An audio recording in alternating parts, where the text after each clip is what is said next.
বাঙালির গৌরবের পদ্মা সেতু ৬.১৫ কিলোমিটার দীর্ঘ পুরো সেতু স্থান পেয়েছে এখানে তৈরি জাদুঘরে।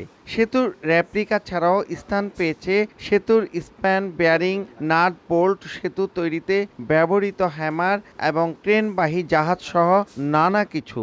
আর জাদুঘরের সাথেই অন্তর্ভুক্ত ভিন্ন ভবনে করা হয়েছে পদ্মা অববাহিকার প্রাণীকুল নিয়ে প্রাণী জাদুঘর। মূল অংশের একটা রেপ্লিকা এখানে রাখা হয়েছে যাতে করে পুরো ব্রিজ সম্পর্কে একটা আইডিয়া পাওয়া যায়।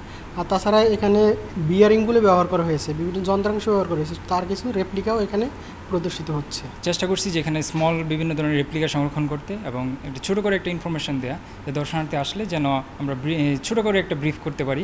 পদ্মা সেতুতে ব্যবহার করা হয় 2 রকমের পাইল টিউব। খাঁজ কাটা পাইল বিশ্বে প্রথম ব্যবহার করা হয় পদ্মা সেতুতে। পদ্মার তলদেশের অনেকটা গভীর নরম মাটির কারণে উদ্ভাবনী এই পাইল টিউবটি ব্যবহারের সাফল্যের ভিতেই পদ্মা সেতু। সেতুর আলোচিত টিউব ছাড়াও টি সুপার গার্ডার, লাইট পোস্ট, প্ল্যাটফর্ম, ফাউন্ডেশন সহ সেতুর নিচতলা ও দ্বিতীয় তলার নানা কিছু প্রদর্শন করা হয়েছে পদ্মা তীরে খোলা আকাশের নিচে। এগুলো দেখলেই বোঝা যায় পদ্মা সেতু কিভাবে তৈরি হয়েছে। পাইলিং এর 2 রকমের আছে, 2 রকমের রাখা আছে। ল্যাম্প পোস্ট, গার্ডার, স্ল্যাব সব এখানে রাখা আছে। পদ্মা সেতু নির্মাণ করতে গিয়ে যে সকল জিনিসগুলো ব্যবহৃত হয়েছে এগুলো দেখলে দেখা যায় যে কতটা মজবুত। সেতু সচিব জানান, পদ্মা সেতু জাদুঘর ভবিষ্যতে আরও বড় পরিসরে করা হবে। এরপরই জনসাধারণের জন্য উন্মুক্ত হবে। তো আমাদের যেই ইকুইপমেন্ট বা অন্যান্য জিনিসগুলো রয়েছে সেগুলোকে আমরা ওখানে আপাতত এটাকে সংরক্ষণ করছি।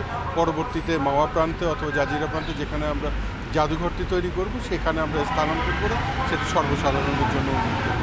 2014 সালের 26 নভেম্বর মূল সেতুর কাজ শুরু হয়ে প্রকল্প শেষ হয় 2024 সালের 30 জুন। পদ্মা সেতুতে ব্যবহৃত স্ট্যান্ডার, road slab, railway slab, railing সহ 12টি আইটেমের প্রদর্শনী করা হয়েছে সেতুর একেবারে 1 নম্বর খুঁটির নিচে। মুন্সিগঞ্জের মাওয়া থেকে নাসির উদ্দিন উজ্জ্বল, সময় সংবাদ।